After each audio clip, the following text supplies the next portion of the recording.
So Hey. excited to have both of y'all today. Let's do a little bit of name check intro so the audio team knows how to spell everybody's name. So give us your names and how to spell it. Do you want me to go first? So I'm Michelle Fairburn. I'm Amoi's mom. Do you want me to spell my name? No, I'm just kidding. I thought you'd do it, but that's fine. Yes, so they don't mess it up. Okay, my name's Amoi Fairburn. It's just Amoi Fairburn. Fairburn, and I'm a homeschool. That's awesome. That's awesome. Welcome to our podcast. I'm Sathish, and you've already met Lindsey, my co-founder. So we have a huge community of first-time homeschoolers, Yes. and we love those folks because they're courageous. They're walking into the dark. They have a sense of what they want to do. But today's homeschooling is very different than when you started, Michelle, or even when Lindsey started. So let's maybe rewind time a little bit and go back to when you were like, I got to homeschool. What was that world like for you? Paint that picture for us. Okay. So I think our journey was a little bit unique, and it wasn't just like one day. Well, maybe this is actually true for a lot of homeschool parents, but it wasn't just like one day I was like, okay, today we're going to homeschool. So my eldest daughter, she's 20 now. She graduated as a homeschool student. I say homeschool because like technically she was doing an online program. So she was a full-time actor since she's been acting since she was 9, but a full-time actor since she was 13. So like the end of grade 8 is when she landed her first lead in a TV show. Like organically led us to like a different method of schooling. Yeah. Because she would get her, for all of grade 8, she would get her schoolwork sent from her teacher to an on-set teacher, like in a trailer on set. So I think because we already had that experience, it made the transition to even like Amoi being homeschooled a lot easier, because even when Kamaia, my eldest daughter, was on set doing her school, because I'm a single mom, I would take Amoi out of school for long periods of time because we would have to be... I had nowhere else to go. Yeah, we'd have to be out of the city. So Amoi would come to set. Her teachers were really gracious. They would give us schoolwork as well. So it was like basic, and Amoi would go in the trailer with all the other actors, and so they would do their work together. Anyways, so that was already like a non-traditional school path. And then after Kamaia, my eldest daughter, started high school, like in a regular program. Well, it was a performing arts school, which we thought would be really good because she was an actor. We thought they'd be a lot more understanding of her situation. But it turned out that it wasn't. They would actually get really upset when she would miss school. I know it would. If you did a Google, you would know what school it was. So I don't want to say too many things. Yeah. But we like, listen, she's got an IMDb account. You don't? What the hell? Well, kind of like, no, but they were very involved in like the school theatrics, like the plays, and that was the program she was in. So I get it. Like if you give her a role and she's not there, like I understand why they're upset. But I was like, no, just shove her in the back. Like she doesn't even need to be like a main character. Just shove her in the back. No one's gonna miss her. She can't be there. It's not a problem. But they did not like that. So after the first semester of that school, I said, okay, let's take you out and just like do complete online schooling. So we chose an online program, and that's kind of where she did the rest of her high school, through that program. And then when the pandemic hit, so Amoi was still in elementary school. Yeah. The last year of elementary school was when the pandemic hit. And because we already had that in our mind that like school doesn't have to be the traditional like go and sit in a school. It was like the perfect, and I'd always wanted to do world schooling. Like I was obsessed with world schooling. It was even before Kamaia was an actor. My dream was to take my kids to India and like do world schooling. Yeah. That was my dream. I did not get to do that, but we did something. So when the pandemic hit, it was just like, let's just do the homeschooling thing. So I just pulled Amoi out. I don't know like how many cancelable things I can say on here, but there were like few other things. Say whatever you want. Few other things leading up to that time where I was just like, I've had enough. No, I don't think I can. I don't think I can. You can cut it out if you don't like it. I would love all of it. There's no rules here. A lot of homeschoolers make that choice because of what's happening in school, okay, right? So for me, it was like, so Amoi, you did go to one. I went to high school for 2 years. But it wasn't really because she was already online. Because it was during everything was like split up into quadmesters, so it was like 2 months of 2 classes, and half of it was online. So it was half the day in person at school, half the day online. So I never really got a normal school experience since grade 8. Yeah, so that's why the transition was really easy. Yeah. But I remember Amoi coming home one day, and I'm not going to say what it was because I don't want to be canceled, but she came home one day and like her mind was just been infiltrated with these ideologies. And I was like, Amoi, no, this isn't like, no. And I'm a big believer. I mean, there's so many religious beliefs out there. There's so many like different families. And I'm a big believer in like, we should be in charge of that until our kids, you know, like leave the house, or even in Amoi's age, even when this was going on. And I was like, Amoi, no, like, this is not like true to me. I even said to Amoy, like, do your own research. Don't just believe what I'm believing, but do your own research and don't like blindly just follow what these people are telling you. And she did do her research, and she came back and she was like, yeah, no, I think that's BS. And so for me, it was just like, I feel like parents are just losing a lot of control. I don't even want to say power or control, but in schools, it's almost like sheep, right? You're all being forced to kind of like just go on this one path. And it's like, no, everyone has these different paths, and you should be allowed to veer off. You should be allowed to have your own thought. You should be allowed to say, actually, I don't agree with that, or I don't believe with that, without being, you know, like labeled a villain or reprimanded in some way. And school for me just does not allow that. And I saw it real time with Amoi, especially. Like, Kamaia never stepped foot in high school except for that one term. But for Amoi to be for that 2 years, even though it was spotty because it was obviously COVID, you saw the effects. I had enough. It really made me sick, because whatever your beliefs are, ultimately it should be allowed to be your belief, and public school just does not allow that here. You know, it just doesn't.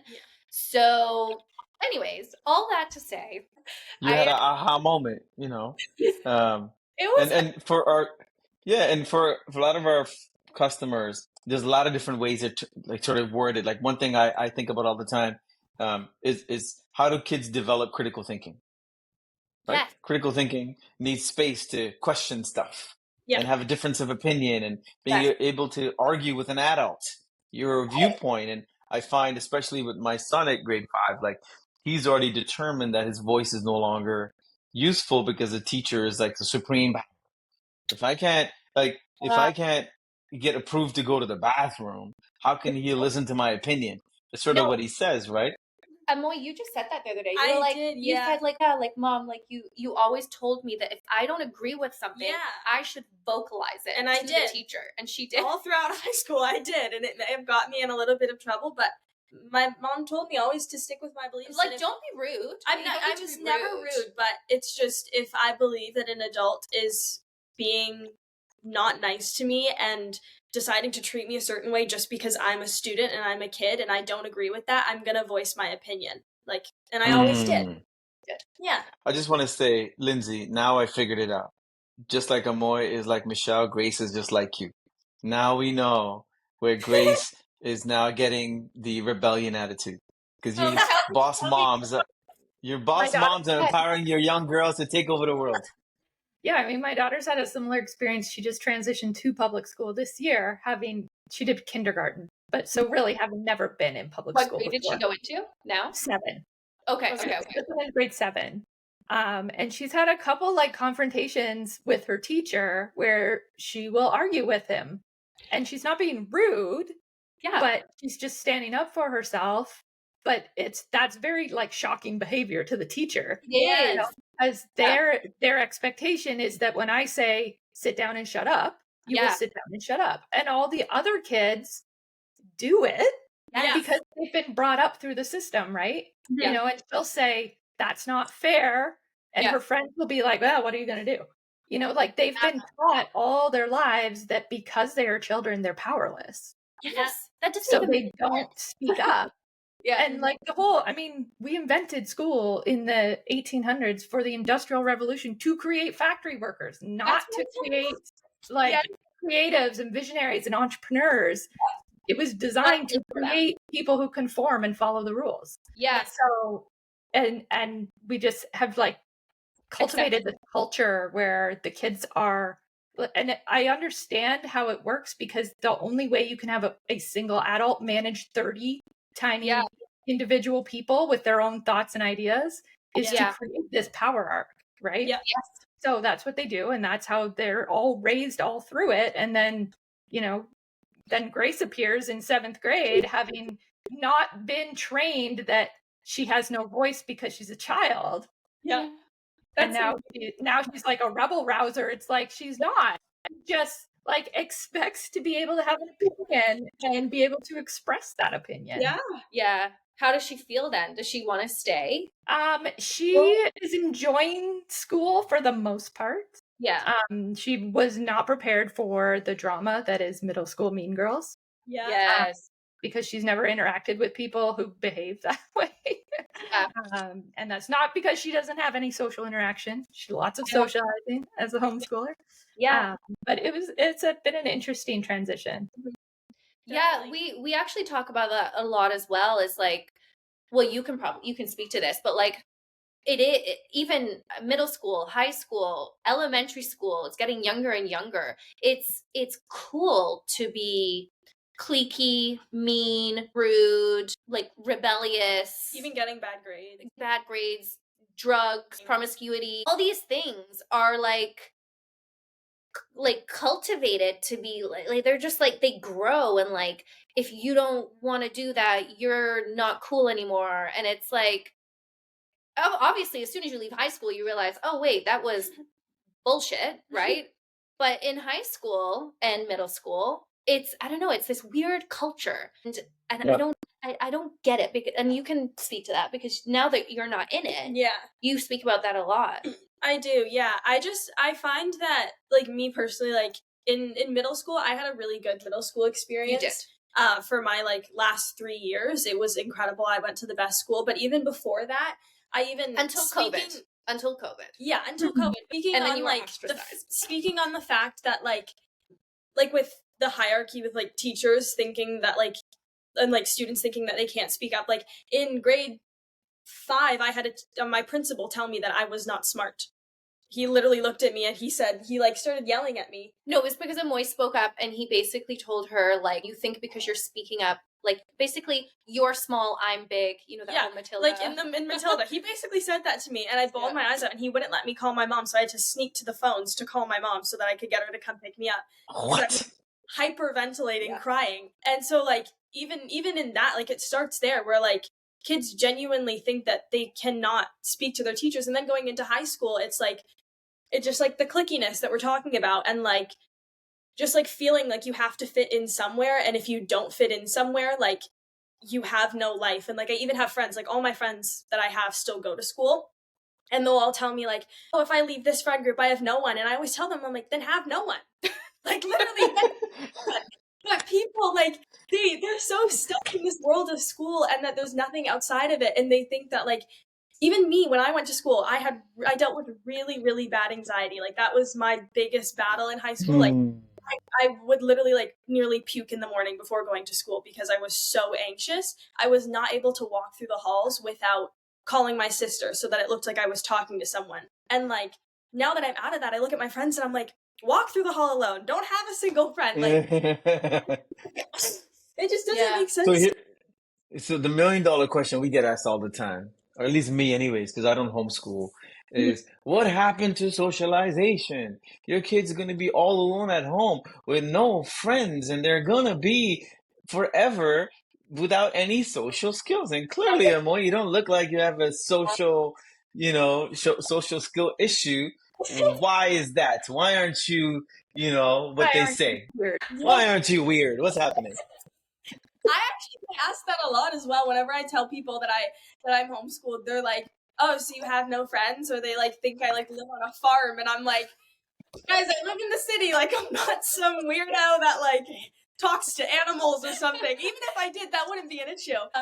Yeah, no, whenever people ask me about homeschool and stuff, like, I always say, like, for me personally, what I did to find social time is I leaned into a sport. So I run track. So my mom found a track team for me as soon as I switched to online school. And I run with the track team 3 times a week. It's the best. We do like our own runs on Tuesday, Thursdays as well. So I have cultivated this really great group of girls. And I think it's great, especially when it comes to finding friends in a sport, because those are people that have a goal. Like, I feel like when you find people in high school and you're friends with people in high school, sometimes, not that it's a bad thing, but they don't have a goal in life. And so they're kind of just like, their only focus is friends. And like, in my mind, necessarily like bad things like drinking, partying, and stuff like that. Whereas when it comes to the people that I'm friends with on my team, like, we're all focused on fitness and bettering ourselves and making a goal. And so I think it's really great just in like the mindset of the people that I surround myself with when it comes to sport.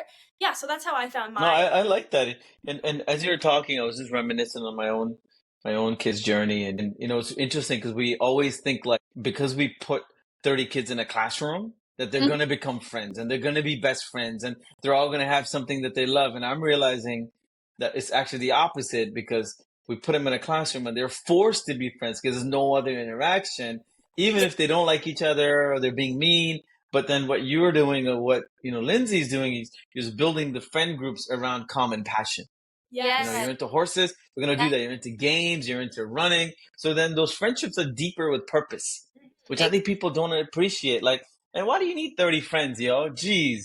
You need like 2 good homies that are like on standby. I have 2 friends, but they're they're great, and that's what matters. And the whole versus like we were born the same year. Yes. Yeah. We're the same year. Literally. So you're friends now. Yeah. Like the difference in friendships when comparing to high school, like all my friendships in high school were very shallow. We barely talked outside of school. We were only friends so that we could get through the 6 hours that we sat in 4 walls all day. Yeah. And now it's so much deeper, and we have real connection, which is great. Yeah. That's amazing. So how do you plan? Because now let's go back to mom. You've decided your kids are going to homeschool. You got to figure out what they're going to do. They're not sitting around at home sleeping until 11. Or is that the routine? What does that look like? No. So for okay, I'll tell you. So we do not have like set times for school. That's never really been a thing. But I still have expectations, right? But the great thing about homeschool is it's almost like more expectation for me, speaking personally, than if we were to not homeschool. I feel like when you just go to school, like you just wake up, you go to school, you clock in, you clock out, you leave, right? But homeschool is like a holistic approach to life, right? It's broader than just like your few hours in school. So when but I think a lot of the things we were already doing anyway, except when we did homeschool, it's like, okay, Amoi, now this is like your job. And I think there's like a level of ownership over her life, as opposed to when she was just in like traditional school, because now she needs to wake up. She can't be lazy. 7:30 every single night. She does. But you have a lot more flexibility to do cool things, right? So like Amoi, she works Tuesdays and Thursdays. Yeah. During the week. But that just means on the weekend, she might need to pick up and do more school on the weekend. Yeah. Like we traveled. We've gone to Mexico. We did a world schooling trip in Mexico. We started learning Spanish. We went there and fully immersed ourselves in like the Spanish language. Amoi killed it, by the way. She was awesome. Slacking on her Duolingo before we went. And when we got there, and Amoi, me and Kamaia have been on Duolingo hours every day. Amoi gets there and she's just like, and I'm like, it's implanted in your head. I don't understand. But yeah, I can speak a little. Michelle's like, I know how to order beer. That's all I know. The rest of you girls take care of. Una cerveza, por favor. That's it. So because we see so many different labels like unschooling, world schooling, homeschooling, and then in there you start to go with like, we're a secular company, but there's non-secular folks that base everything on like the religious stories, and then they build everything on top.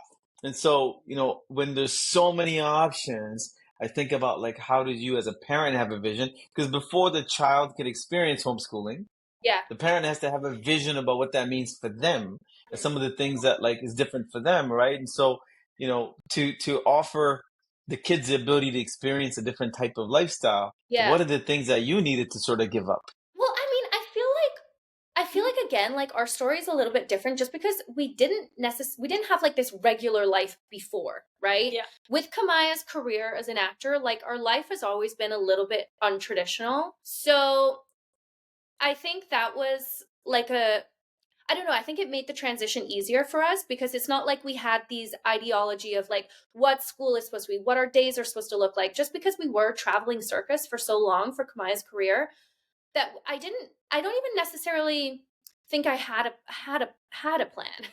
I joined a lot of Facebook groups I did for homeschooling and world schooling. I became obsessed with YouTube channels for world schoolers. Yeah. I heard a lot of buzz going around that when you do transition to a homeschool family, you need to kind of let go of a lot of things like timelines, traditional times to do school. And I honestly I just went with that. I was like, okay, I got to let go of all these like, you know, guidelines for education.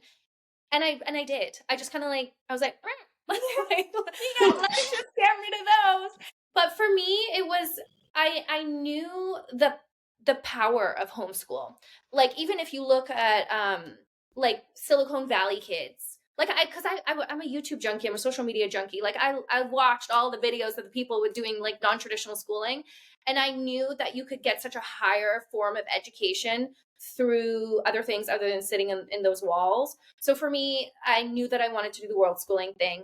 I knew that even like, you know, so she got a credit for going to Mexico. She's got a credit for going to track, like her actual track team. But then like even taking her to work with me, you know, doing door knocking, doing the family budget, like going over the budget, learning about index funds.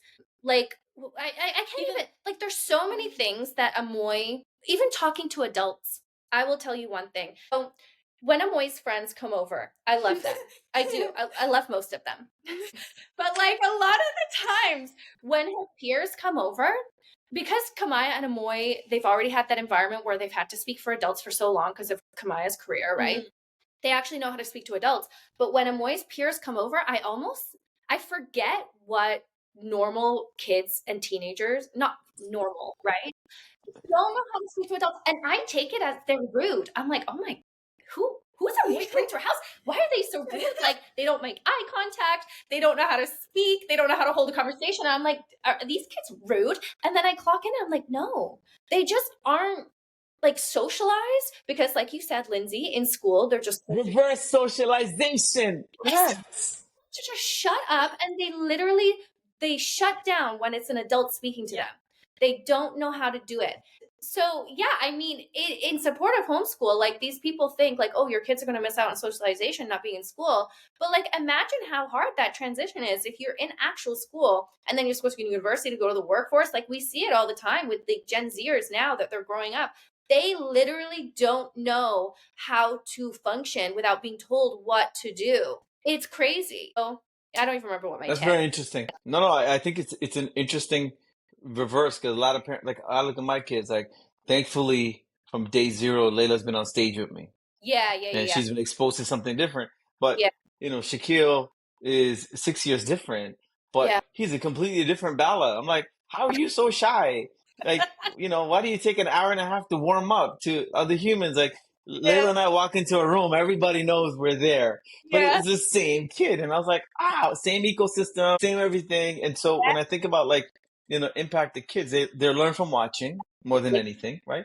And then they push boundaries when they can based on the rules we give them. Yeah. School gives them a certain set of rules.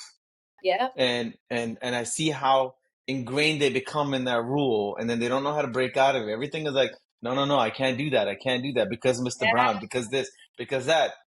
Yeah. Versus the other one is like, there's no rules, whatever, man. Like, you know, I've heard my daughter tell my son, listen, dude, you can't fail until grade 9. Who cares? Is that what she said? Because he's all stressed out. He's like, oh, I have a test coming in the indigenous and I can't. And I would be like, yeah, study and practice some.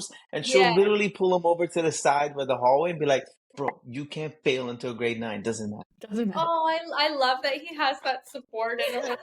Like, it's true. So, Yeah. so so let's talk to you, Amoy, for a second. Like, obviously you've seen a bit of school. You're also experiencing homeschooling.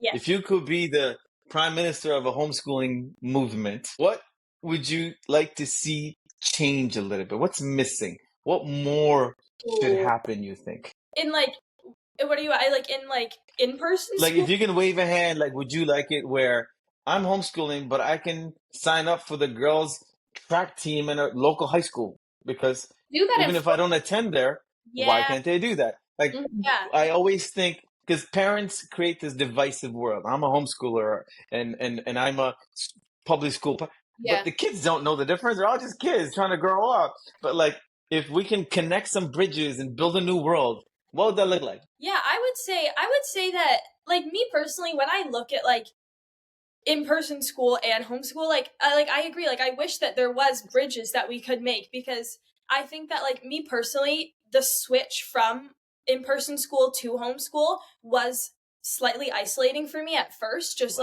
especially after COVID, learning how to make friends again, because I had, like you said, like, you're put in a classroom and you're forced to make friends with those 30 people that are in your class. So when I had to go out and make friends on my track team, I was like, oh my gosh, this is so foreign to me. Like, how am I going to do this?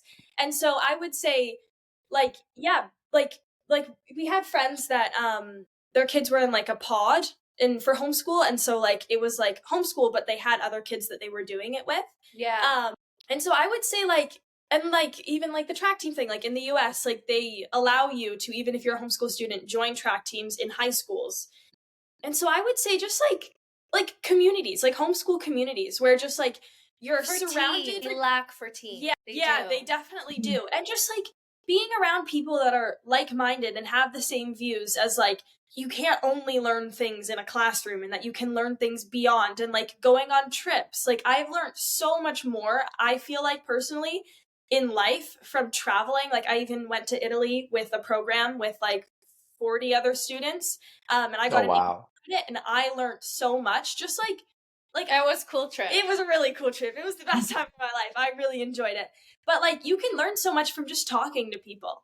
Like, there's so much you can learn from just other people. Like, not even like standard education, but just like having a conversation with someone on the street. Like, like there's always something to learn from what someone says. And so I would say just like, communities where there are like-minded people, where you can come together and just like use your brains, and also just like non-traditional credits, like ways to get credits, like I don't think that everything like needs to be taught in like a textbook way, like I personally, like in high school, when I was in math class and we had to when I was in math class and we did like cohorts and stuff, and I had to learn math in 2 months.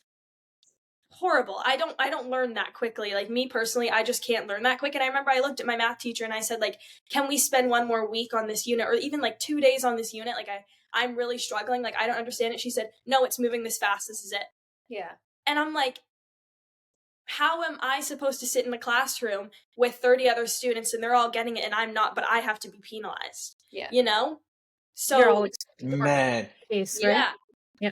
It's insane to me. Everything in the last 5 minutes should just be our Schoolio commercial, Lindsey. Perfectly said, created by the next generation, and parents need to hear it. You know what I mean? Just to wrap it all up and put a nice bow tie on it. I know, Michelle, you said, this is sort of like untraditional start anyways. But so many parents are considering it for a variety of reasons, right? Students just don't fit into the current ecosystem. And we always say, like, especially when it comes to kids who are our number one asset, it takes a lot of courage to go against the grain. It does. Because the system is set up for us parents to just dump them in. I still, like, I hate it when every time I drop my, like, Durham has like a drop off thing. So you pull up the car like a VIP service, a teacher or somebody open the door, kid comes out and they're like, thank you for leaving your kid with us. I'm like, I don't know if I want you to thank me for leaving my kid with you, but I appreciate the sentiment. And so, when you think about, like, just as a category of, like, most of it, 99% is moms. We've yet to meet many parents where dads are like, I'm going to be the homeschooling dad. There are maybe 1%, but like, this idea of being courageous. Yeah. What does that word mean to either of you, from a courageous mom, courageous kid, courageous lifestyle of it being alternative? What does that word mean for you guys? Well, I think like when you said that, I don't necessarily what the word means, but I think if you're even contemplating going the homeschooling route, I think that's already courageous, because obviously there's something there that's making you want to explore a different route of schooling. So I think that's already courageous, and I think the only disconnect that takes you from that feeling to actually doing is letting go of everything that we've been programmed to believe about education. That's it, because I speak to a lot of other parents and they're like, I want to homeschool, but I work, or I or whatever, and it's like, okay, you work, but like schooling doesn't have to be 6 hours a day, Monday to Friday. Yeah. It doesn't have to, you know? It could be, you could get, like, if your kid's a little bit older, you could do an online program. If your kids are little, like, they can help you write the grocery list. They can go and give them cash, and they can learn how to budget. You can read, like, there's so many different, you from that courageous feeling to actually doing is just letting go of all the programming that we've been downloaded about schooling, and understand that it doesn't have to look like what we have been taught. That's the only thing that's stopping people. Yeah. Is that to that, because once you do, you realize that you can do it, because it doesn't have to be what it looks like traditionally. That's what I say. What about you? For me, from like a teen standpoint, I would just say like embracing being different and taking a different path. You know, I know like even now I still like sometimes I'm like, oh, are they gonna think I'm weird if I say I'm homeschooled, or like am I gonna be like, because like when you think about it, like when teens that are in high school like think about a homeschool student, they probably think of like I said, like a girl that like lives on a farm and like picks up poop for like the entire day, and like that's her school. Like that's what people think of.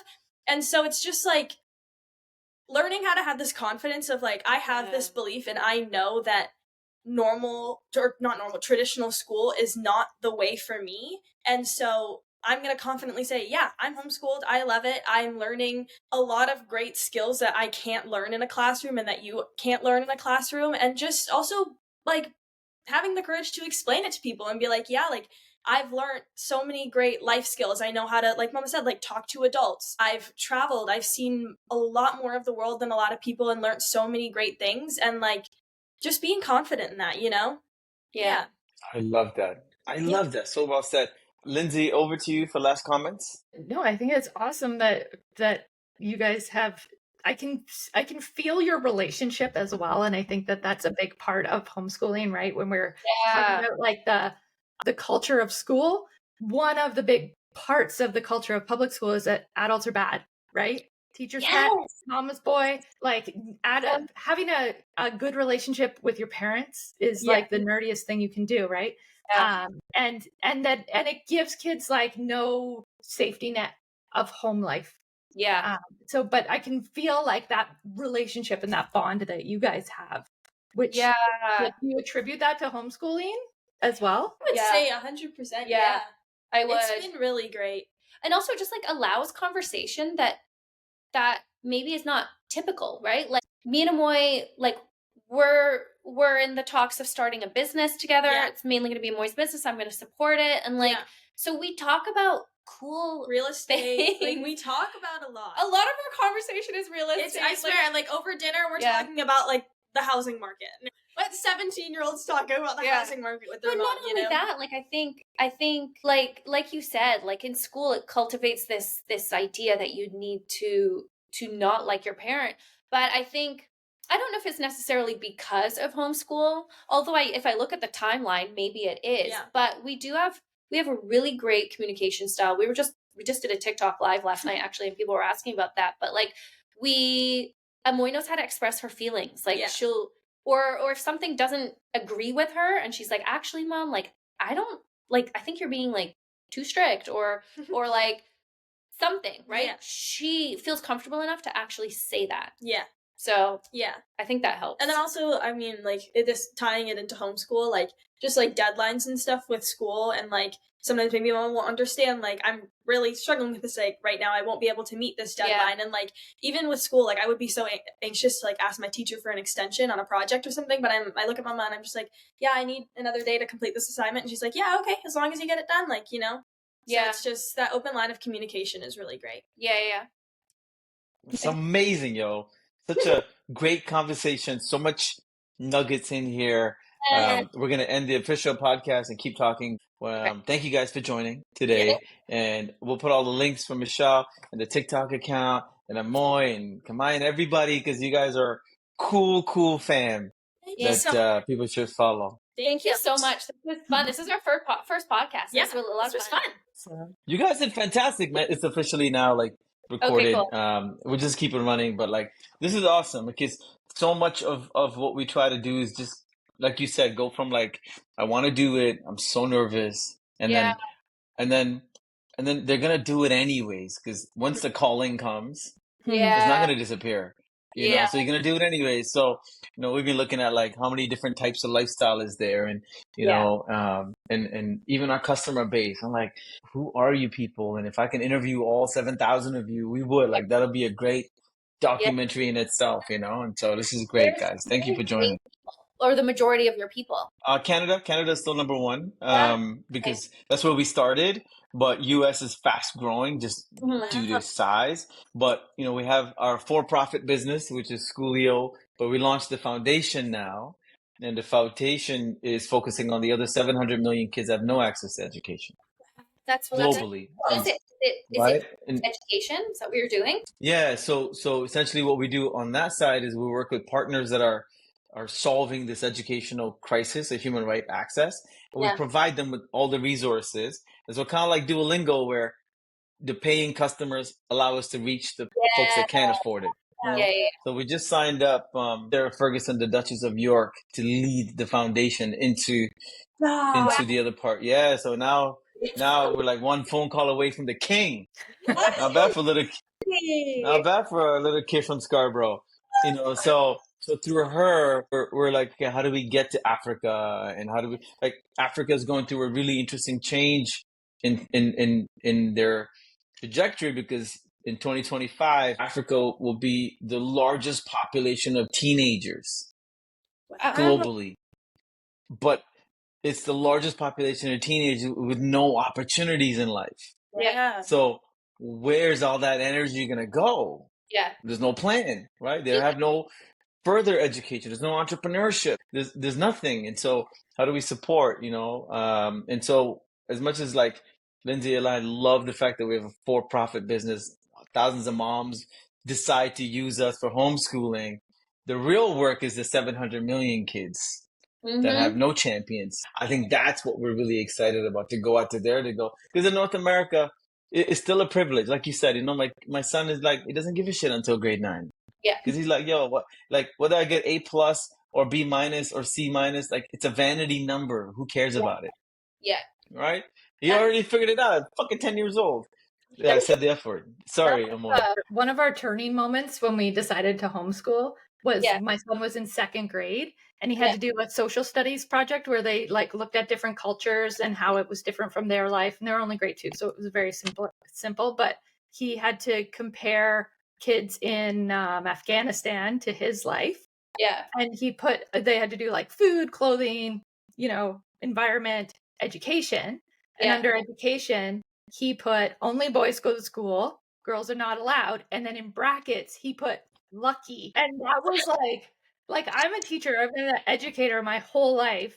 And it's like, this is an 8-year-old. He is 4 years into his education. He doesn't like it. So disengaged. Yeah. And hates school so much that he's envious of girls in Afghanistan who are not allowed to go to school and would love the opportunity, you know, like he has no appreciation for the place he lives in or the opportunities he has or what a gift it is to be able to learn. That's it. It beats the thirst for learning out of kids. Like he was 8 years old and his curiosity was gone. He is already convinced that that because school is bad, that means learning is bad. Yeah. Completely disengaged. Yeah, Yeah. learning.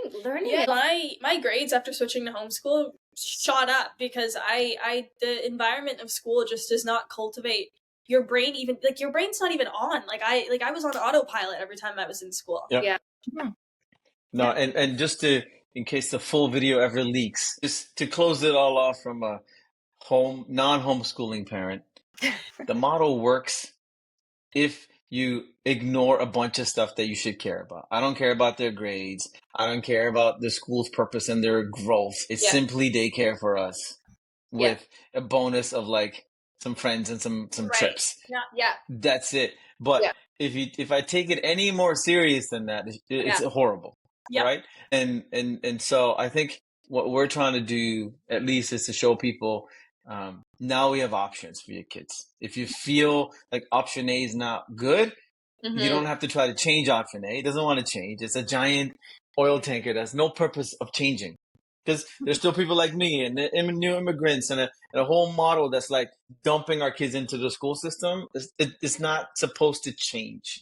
Yeah. But you have an alternative model that's inspired by folks like you and the other 1,000 people that we meet every day that are like homeschooling, unschooling, and all these other version, alternative schooling and learning pods. Those folks have made a different decision. But, fast forward like 20 years from now, Layla, the public school kid, Amoi, the homeschool kid, Avin and Grace, the both kids homeschooling, and they're all going to like be in the same environment. Yeah. And if they don't care that one is homeschooled and one is not, then I think this stereotype will die by the next generation. Yeah. Then it's fun. I think that's what we're hoping to see, Do you think in 20 years traditional public school will be a thing? Or you think it's always going to be a thing? I think it'll always be a thing. It's just like we'll always have yellow cabs and we'll always have hotel rooms, because even if Airbnb and Uber is better, we'll always have a Walmart where we can order on Amazon. Like, I think options are great. And it's for the first time after the pandemic, education has options. Before, it didn't. Even if they had options, it was the same derivative. Public school looked like private school. The same shit, except it was more expensive and more niche. But like now we have true options for the first time. And not only, come out of the pandemic was that. Like even like the learning pods, they're on the rise. Like I have friends with younger kids and they have them in like nature school learning pods. If I could go back in time, I wouldn't have put them in school. Mama took me out of preschool and we just dug in dirt all day. That was my preschool. That was so fun. Yeah. I lived off student loans and that's what we did. Those stories are great, man. Yeah. Cool. Listen, we took up almost an hour of your times. Thank you for joining us. Awesome, man. Okay, I'll text you. Thanks, guys. Thank you. Bye. Bye.